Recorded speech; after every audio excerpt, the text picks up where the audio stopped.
From training to performing, join our big league conversation. Welcome to the CSP Elite Baseball Development Podcast with your host, Eric Cressey.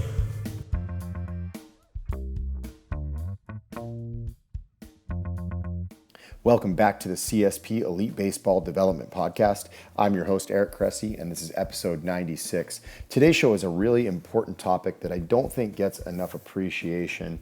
And as I went through and kind of brainstormed who the guest was that I wanted to have on with me, I thought it was really important to get someone who understood both the strength and conditioning side of things, the throwing side of things, but also the rehabilitation side of things, because we see so many athletes who make mistakes with their pre and their post-throwing routines. Sometimes it's good to work backwards from a clinical context to appreciate what the injured athletes are doing wrong and also kind of redesign some of these programs to help them out before and after they throw. So I'm excited for this one. Super bright guy who's become an integral part of the success we've had at Cressey Sports Performance Florida, so I think you'll really like it.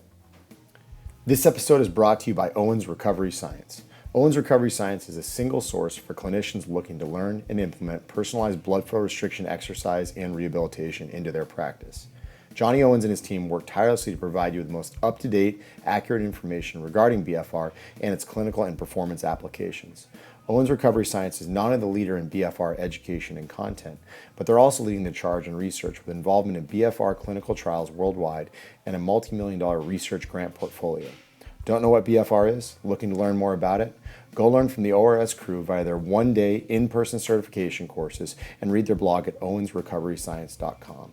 And be sure to check out the Owens Recovery Science podcast, where Johnny interviews BFR researchers from around the world, in addition to the deep dives he takes and the educational team takes on specific topics, all with the practicing clinician in mind. In addition to teaching you how to integrate BFR into your practice, Owens Recovery Science also sells the equipment to help you implement BFR in the safest, most efficient manner possible. ORS is the exclusive U.S. distributor of the Delphi personalized tourniquet system for BFR, which is recognized even by the competitors as the gold standard in blood flow restricted training, and is the only BFR system on professional sports workers' comp in every U.S. league. The Delphi PTS for BFR is the only research-validated device on the market, and it's recognized worldwide for its industry-leading ability to quickly and objectively determine the correct pressure to use and maintain that pressure throughout the intervention. I used the device myself heavily during my rehabilitation from a recent knee surgery, and we integrate it regularly in our baseball programs and our rehabilitation work here at Cressey Sports Performance. For a limited time, you can use the discount code CRESSEYBFR to receive $100 off on one of the Owens Recovery Science certification courses.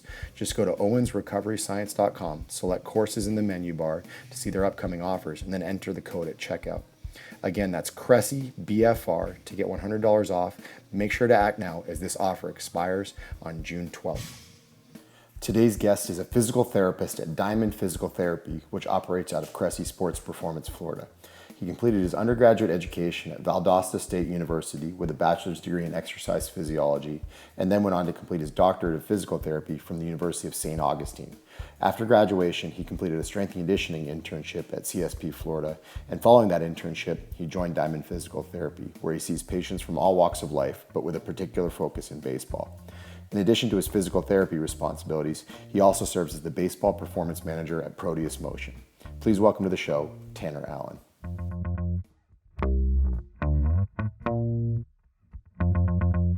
Thanks for joining us. Welcome to the show, Tanner. Hey, thanks for having me, Eric.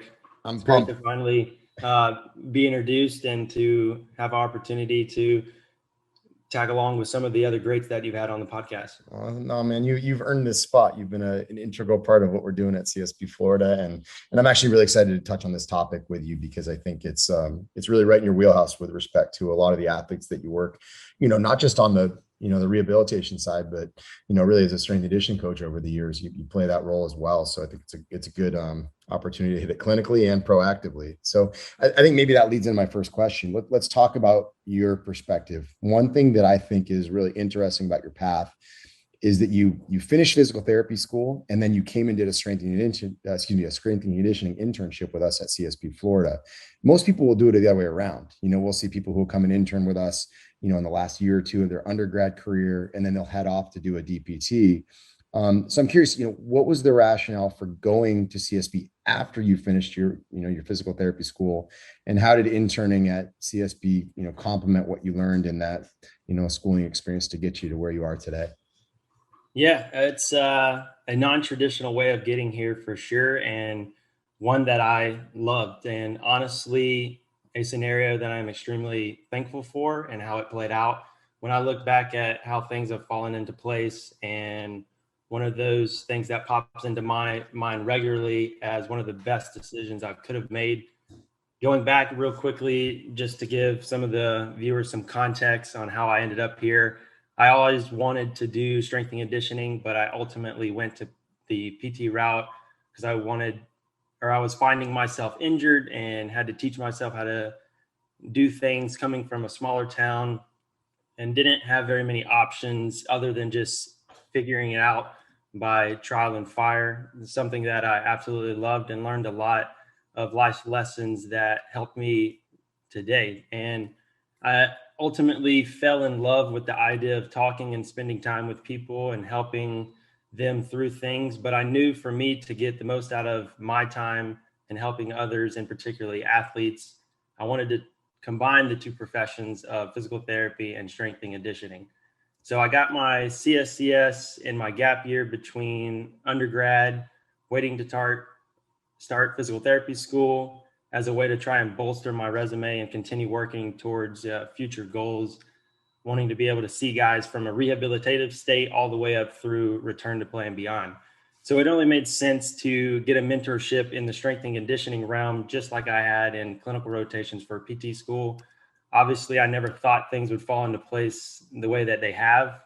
I've gone with the flow, and no better example than, everything aligning for me as it was when I was applying for the CSP internship. So it took some prior planning and having to have a vision for finding the ideal opportunity or situation to pounce on. So I applied for the internship in fall of 2019 intern class, while actually in my sixth of 8 terms in PT school, while in the middle of a clinical rotation. I was visiting my girlfriend, who is also a physical therapist, and she was basically encouraging me to do so when I was trying to talk myself kind of off a ledge of doing it. So, I took that jump. I did so. So huge shout out to my girlfriend for pushing me to do that. But I personally had one of those moments that, when I look back, was like, wow, if I didn't take that jump then, as much as I was trying to talk myself down, like I said, from, a financial standpoint at the time, before starting the next chapter as being a new grad PT, I'm very thankful for that extra push. And ultimately I applied thinking that, I would have done my due diligence and I could sleep easy at night. And then during my 7th term of PT school, I got accepted while on a clinical rotation and started preparing for the CSP internship upon graduation. So fast forward August 2019, I graduated with my doctorate of physical therapy. And 1 week later, I was stepping on the floor as a fresh intern, looking and eager to learn more about strength and conditioning in the hopes that, I'd have the opportunity to have a mentorship structure, particularly in this type of environment. And I came in open-minded and attempted not to bias myself from the PT background. Going back to the original point of the question, though, hands down, the biggest factor that I took away from the internship at that point in my career was the progressions and regressions of therapeutic exercise. I graduated from the University of St. Augustine, which is known heavily for manual therapy, but I felt like as a new grad, I was lacking on the exercise prescription. So what better place to come than CSP? I learned very quickly that I was in the appropriate place. And honestly, I contribute having gone through PT first and having my CSCS prior to coming to CSP for maximizing my experience. It would have been a lot less if I had been the other way around, undoubtedly, because of my foundational knowledge, work ethic, time management, staying up late, reminiscing on what I learned that day, but also having to study for my national physical therapy exam so I could actually practice PT, when I went to school for. The timing of the internship, though, in my career helped from a perspective of looking at evaluations of athletes and programming in a completely different limelight. I had the experience from the last 3 years trying to hone my skills on movement capabilities with an extensive medical background. That was very beneficial with day-to-day interactions, the CSP environment, and conversations with colleagues. Hindsight 2020, as always, it was the best decision I could have made at the time and put me in a position to surround myself with individuals like yourself, Shane Rye, Brian Kaplan, and Eric Schoenberg. And oddly enough, my current mentor, Schoenberg, would say I added an extra layer of icing to a cupcake that a new grad PT wouldn't have possessed coming out of PT school if I hadn't thrown myself into this environment. Not to mention, I love the challenge of taking a step back to learn more, and it's been a huge benefit. That's awesome, man. And you, like I said, you become an integral part of that. And, I think it's, obviously your work is predominantly on the physical therapy side of things, but we work, really side by side every day. And your frame of reference now is predominantly injured athletes. So as we kind of, chip away at this topic of pre and post throwing routines, let's talk about the pre-throwing period first. So when you have athletes that come in to see you, whether they're, post-op Tommy Johns or they're, labor repairs or, anything, in the middle there, what are the biggest mistakes that you're seeing with, athletes of all ages, whether we're talking about 12-year-olds or whether we're talking about big leaguers that are coming your way with arm issues, stress fractures in their backs, whatever it may be, when it comes to the pre-throwing routine?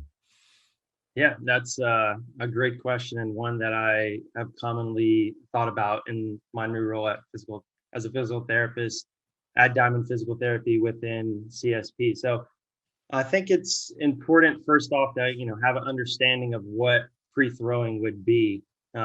Throwing is such a dynamic and forceful movement that you want to put yourself in a position to succeed before you start throwing. So for common pop-up mistakes that I would regularly see that I think that I would like to talk about would be, one is lack of time management. You have guys that don't plan ahead accordingly or appropriately. Typically I like to recommend at least 7 to 10 minutes minimum, but that can range anywhere close to 30 minutes plus. For some individuals, over time working with guys on the rehab side, we will modify this to fit what they feel is good for them without it being overbearing. On the other hand, like you mentioned, you have various age groups, younger athletes, where warm-ups are a burden and it takes time for them to, buy in and have pride in the warm-up. And unfortunately, I typically, if I'm seeing, those types of patient post-injury, they tend to listen a little earlier, which is a trend that I want to change and hope this podcast assists in doing so. Secondly, would be an inappropriate exercise for that individual. I see this every day where high school athletes trying to use heavy J bands compared to, using this simpler version of a junior J band, or they come in with overly complicated warm-ups that, are potentially seen on social media. Following along with that, you think about how high school warm-ups and things are structured with team circles, even college and professional practices consisting of arm circles, toe touches, haphazardly done J-band movements, light sprints, and voila, they're ready to throw. None of this takes into account the different body types or anything. The benefit of the doubt, though, to the circular type warm-ups is there needs to be the camaraderie that comes with these environments. But even if we could just get the pitchers that have individualized routine is a great start. And then the third common mistake would potentially be the ordering of warm-ups. So you have guys that are jumping around from dynamic warm-ups to stretching to plyo balls, then going back to myofascial release, and then zero, and that has absolutely zero structure. So that also could fit in a little bit with the inappropriate exercise domain, but it comes down to lack of knowledge on the individual's part. Something I love about CSP and the work that you have done and the coaches do is the great stepwise progression and warm up for strength training. I like to use that kind of mindset. Same thing for pre-throwing. And I'd say 80% of the cases I see that involve throwing one of the first things I have to do is address the warm up in some capacity, in particularly the ordering. Turning like the focus a little bit to common mistake number 4 is turning the warm up into a workout. Whereas the desired result of pre-throwing is going to be activation of targeted muscles, not a set of external rotation exercises to failure or burnout before you're going out and throw. That leaves you in a state of being, gassed or low on energy tank before the, event of throwing even starts. I think, one thing that's a really good line to throw in here. It's actually a line from Tim Grover, who trained Michael Jordan and Kobe Bryant and Dwayne Wade. He had a line in one of his books where he said, "Don't wait around for someone to teach you something that you already know." Right. So we all know warming up is important. So when you talk about young athletes, you're like, "Oh, I'll do anything to throw harder. I'll do anything to get better." Really the number one thing you can do to get better at baseball, to throw baseballs harder, et cetera, is to have continuity in your training, to stay healthy, and to make sure your body's physically prepared every time you actually go out and do throw. So I always, you hear this from, 100% of players, and then you see, 90% of players completely butcher their warm up. So sometimes it's really just about like the mentality of placing a true focus on it. Would you agree? Yeah, I mean, especially with the high school age group Mhm. individuals, it's just getting them to buy in that the warm up really can make a difference in one, how their arm feels, how they feel post throwing. Whereas on the flip side of the coin, you have guys that are used to training. They take pride in the warm up, and the consistency and the durability and things definitely show because they're spending time on the things that matter to prep themselves for that activity. One other thing I think, I can probably add from seeing this day in and day out and being around big leaguers for, over a decade now is you never want to base your warm-ups off what you see at a Major League Baseball game. And the reason is simple. That a Major League game, it might take place at 7 o'clock, and guys have been doing some form of activity for 5, 6 hours by that point. A lot of them have already lifted. A lot of them have done all of their pre-work inside the stadium, whether it's in the cages, whether it's in the weight room, all that stuff. So the stuff that you see when you show up at like 6:45 for a 7:05 start, kind of like the moving around on the line, but where some guys are just kind of doing a hip flexor stretch and looking into the stands. That's actually not 95% of major leaguers warm-ups. That's actually just kind of them going out and like appreciating the atmosphere and like kind of getting into their zone. And half the time they're talking with like a player on the opposing team or something like that. And I think that's one of the biggest mistakes that fans see, is that they think that's what's really taking place. In reality, the quality stuff's all taking place inside before they ever step foot on the field. And kind of building on that, let's maybe put this into like a little bit more context that people can really understand. What's your opinion of like a streamlined warm up for someone who needs to establish a basic pre-throwing routine? What's the order you go in? What do you think the key non-negotiable entities are? And then, maybe once we've talked about that, we can talk about where maybe it gets sexier when you have more equipment and more expertise at your fingertips. Yeah. I mean, first off, I think that that's a extremely important statement that you made, that 90% of like potential warm-ups are already done, behind closed doors that, the general public might not see. And that's something that's more evident today, having worked on both sides, and now, post-COVID era, having gone back and actually watched games, of seeing what you actually visually see on the field versus what takes place behind those scenes. So I think there are at least 6 pivotal points that need to be, included in a good warm up. And it comes down to having a game plan that decreases time and builds routine. So soft tissue is kind of like the first one in that chain, whether it's self-administered via foam roller, lacrosse ball, Theragun, or given, by me manually, more so on the rehab side in some way. And then secondly, you're going to have, your ground-based focused mobility movements, which are going to be addressing the lowest hanging fruit in a timely manner, something that's going to get this athlete ready based on their individual presentation and evaluation. So simple things such as PRI breathing, ground mobility, focus movements based on the individual from a evaluation standpoint. So examples are targeting, hip mobility, T-spine mobility, or lower extremity limitations or deficiencies, and then kind of transitioning more towards your ground-based activation. So I like to view this as we just created a transient and proven range of motion or altered their state of central nervous system state. And now we need to turn on specific regions of the body, as throwing is going to be a full body routine. It only makes sense that we, go through these checkoffs. This is all dependent on the individual, and we can't fit a square peg in a round hole, just as we wouldn't prescribe the same warm up for a stiff athlete as we would a hypermobile or lax athlete. So I personally like to break it down into regions of the body, simplicity and time management, along with flowing fluidly between positions to avoid confusion, or having the athlete get up and down, walk all the way across the gym to grab equipment. So we address all things, particularly in prone first, and then, in supine. I like to always include a core or glute activation as we're getting ready for the full body task. And it only makes sense and a common link in the chain that we want to have a positive impact on signaling the brain that this area is turned on.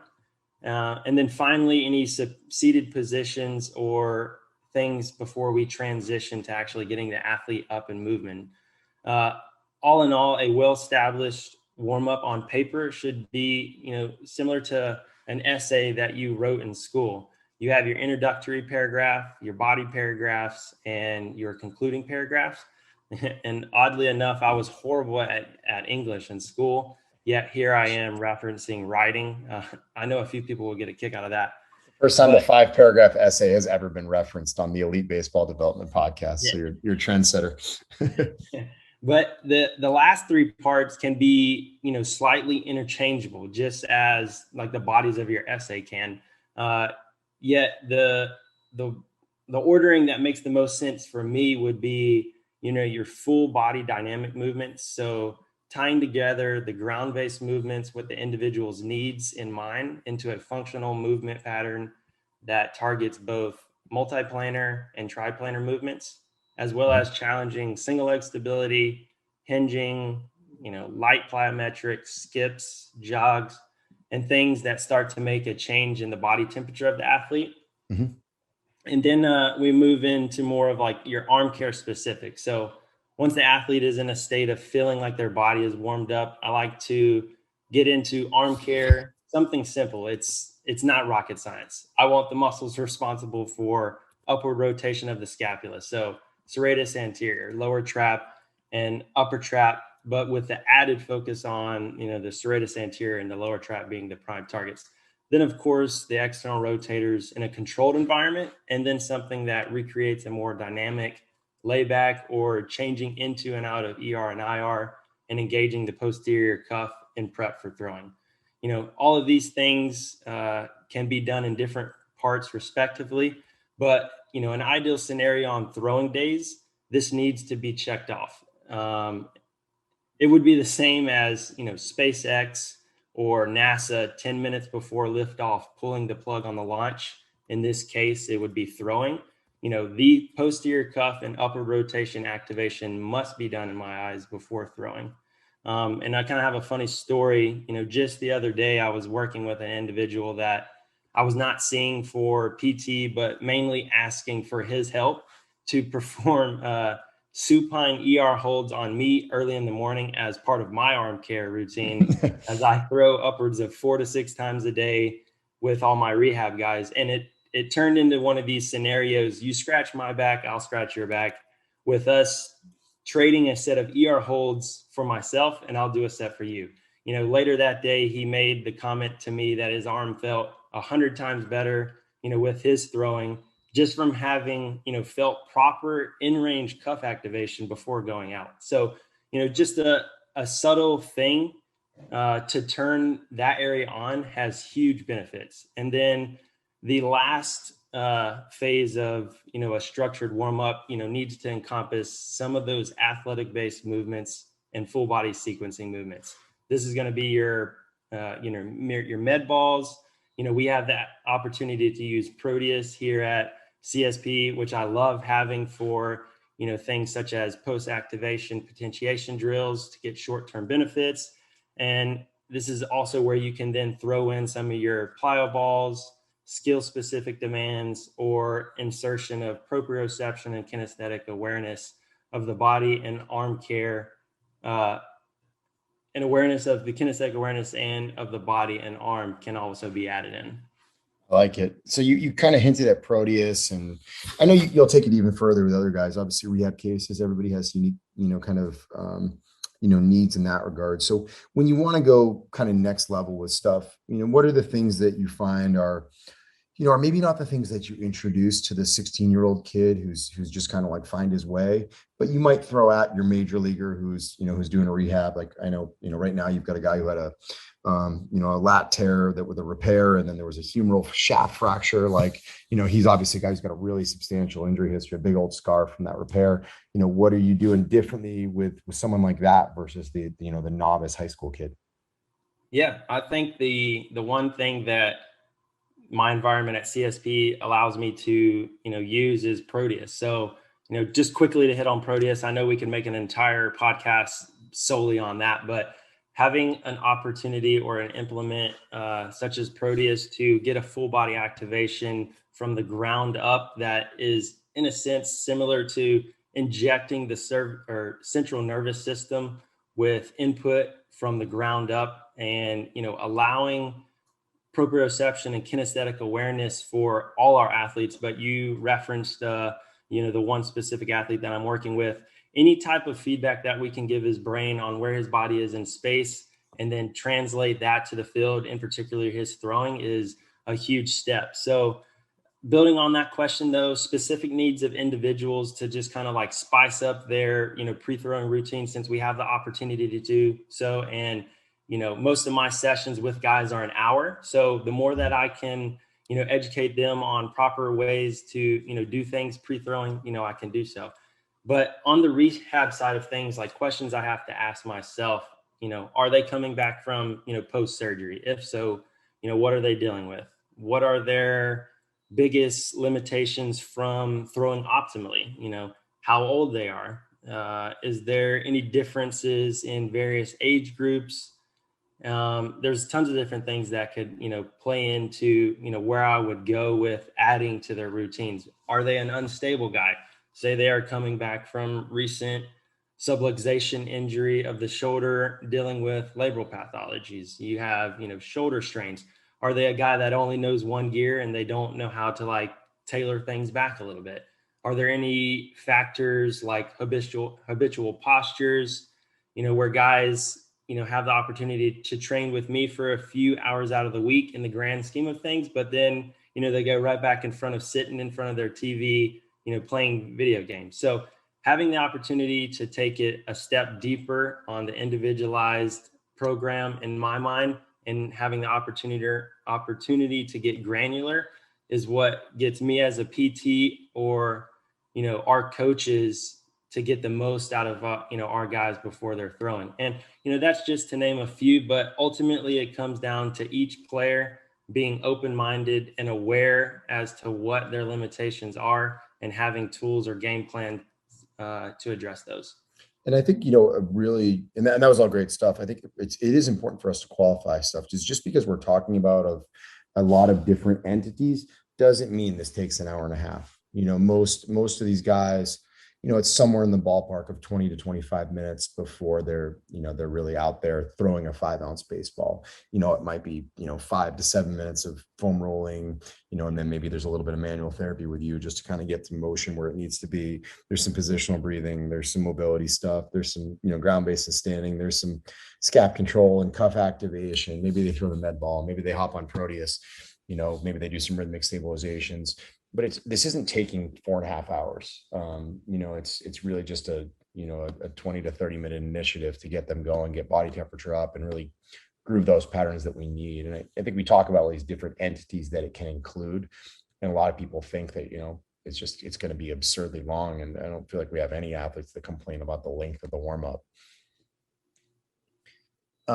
As we kind of advance, let's talk maybe about the post throwing period now, because it's equally important. And as we do that, there's probably a few things that we should look at. Is first, in the grand scheme of things, right? I've often talked about throwing either makes athletes tighter or it makes them looser. They go in one of the direction. They get more unstable or they lock down. And a lot of those guys that lock down, you see, the transient changes right off they come off. You can see limited shoulder flexion and a loss of, rotation, whether it's ER or IR.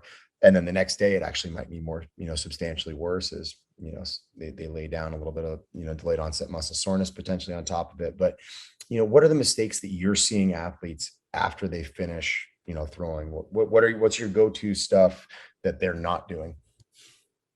Yeah, I think there's a lot that we could take away from the pre-throwing mistakes in that as well. But I think first it depends on the type of day of throwing that the athlete does. As that range is extremely wide. But if we have some common things across the athletes that have been talked about or that I've seen, it would probably be the obvious one would be they don't even do a cool down at all. So example, someone hopping on the bus or a car after a game, not flushing out the garbage and bringing in the groceries in the context of optimal recovery. Per research, we are, prolonging the recovery when you stop activity after an aggressive exercise and don't do anything, and the tissue gets stagnant for the next few hours, or, that even delays proper recovering. Kind of building off that, you have the guys that try and overcook already fatigued muscles by pounding out cuff work or scapular work. Now, on certain days, this could be appropriate, such as getting extra work spread out in a workout program. If you throw earlier in the day and you had a light throwing day, or if you have a good game plan for the rest of the week, then that could be appropriate. Next could be, not knowing how their body responds best or which bucket they fall into. Kind of like you referenced, you got guys that get stiff, you have guys that are going to, actually increase range of motion. So knowing where you are and which of those guys you are, being able to spend a few extra moments on soft tissue work to address some of that transient loss in range of motion. This is where I, on the rehab side, can come in pre or post throwing to address how those athletes typically respond. But you have to think about like the high eccentric stress demands that lead to, that shoulder range of motion loss. So knowing if someone needs to be a light cool down guy with potential positional breathing exercises and be good to go, or, the other way around, they actually need to do a little bit of follow-up stability stuff. So it's insane how wide ranging different individuals go with post routines. And frankly, this is one that I continue to learn about on a daily basis. And then the last one is not taking advantage of modalities. If you have access as part of your team or individual routine as a way to kickstart that recovery stage and put your arm, more importantly, your body in the best position to meet those demands of throwing, you should take advantage of any things that you have at your disposal. I talk a lot about, this concept of a high-low model, right? So, if we use the example of a starting pitcher who goes out and throws, 100 pitches and they're on a 5-day rotation as a major leaguer, we need to find a couple of lows, between day 0 when they pitch and day 5 when they pitch again. Obviously day 4 is always going to be a low the day before you make a start. So either day 1, 2, or 3 has to be a lower key event. But what we'll often see with athletes is they'll actually shoot themselves in the foot a little bit because they go out and they throw 100 pitches. They've already had a really stressful event. And then they come off and they beat the crap out of themselves with a high volume of rotator cuff stuff. It's generally not a great strategy to add a lot of fatigue to an already fatigued system, especially when we're talking about, rotator cuff muscles that, they function in a very tight window. You have, really small amount of clearance from an impingement standpoint in the shoulder. And you generally speaking want to train your cuff to work effectively, not to just, power through fatigue. So I've never been a huge fan of really forcing stuff right after an event. Now, the difference for that, though, is if we're talking about a relief pitcher, right? Because there we want to consolidate stress. They go out and they throw 13 pitches an inning. They come off, they're nice and lathered up, might as well go ahead and get some good work in there because, they might have the next day off and you're automatically working into like a perfect high-low model if you're lucky. So really it has to be dependent on volume, intensity, all those things. And also time of year, right? You sometimes can throw things at people a little bit differently in the off season, knowing that, you're looking for the long game. You want to develop some kind of adaptations that's going to protect you when you take your foot off the gas pedal from a training standpoint during the in season, phase. So I love that. But where you hit the nail on the head is modalities. If you have access to them, it might as well take advantage of them. And I think we've been pretty upfront that we're not big on icing, and I don't think I've ever even seen you use an ice pack at our facility. I'm not even sure we have an ice machine in there, aside from what's in the freezer in the staff lounge. But what are the ones that you find yourself using the most from a recovery optimization standpoint with our athletes? Yeah, I think that's also, very wide ranging. I'd say the most common one is obviously being a manual therapist, physical therapist. I want to have the toolkit to where I can, fit an individual's needs based on like how I see them present when I watch them move or how they respond to all the different variations that you just referenced. So having insight into whether or not it's a rehab candidate or someone that's kind of past that point of where there may be a functional or structural issue impeding athlete, and I'm just trying to help flush out the tissues, bringing in new blood supply to kickstart that recovery window in the right direction. And you also hit on it. I do not do any icing. I have to definitely contribute a lot of that to the Gary Reinold podcast that you did way back when, having experienced a couple of injuries myself in that 2-year window, give or take, and experimented with some of that stuff. It really does hinder your ability to recover. So the manual side of things to kickstart the recovery process, but then having the opportunity to work with different types of modalities such as BFR, which we've recently got, and I love it from either like the recovery implementation with rehab guys looking to tap into that extra areas of improvement that we can make, or using it even more so for like the strength and hypertrophy during rehab cases, for recovery functions by engorging muscles with blood and then having the ability to flush them afterwards with soft tissue in conjunction, but also muscle activation increasing that we can get it, and various growth hormones that are released. So tying that specific realm into like the recovery paradigm has been very beneficial. And then another cool implementation that I've had the opportunity to recently get certified in is dry needling. So just having the subtle ability to make a change on overly active muscles or highly increased tone muscles or sore muscles. I don't typically just use needles alone. I like to use electro acupuncture units where I insert a series of needles in a few, well-placed muscular structures, set the machine up similar to what you would kind of experience with a Mark Pro, causing a series of repetitive contractions, very low intensity, great at driving change within the muscle, where, as unlike Mark Pro, I can get the needle inside the tissue, and sometimes having a well-placed needle will cause a localized twitch response, making the effectiveness a little bit more potential. And then, lastly, just kind of, since I mentioned dry needling is definitely not for everyone.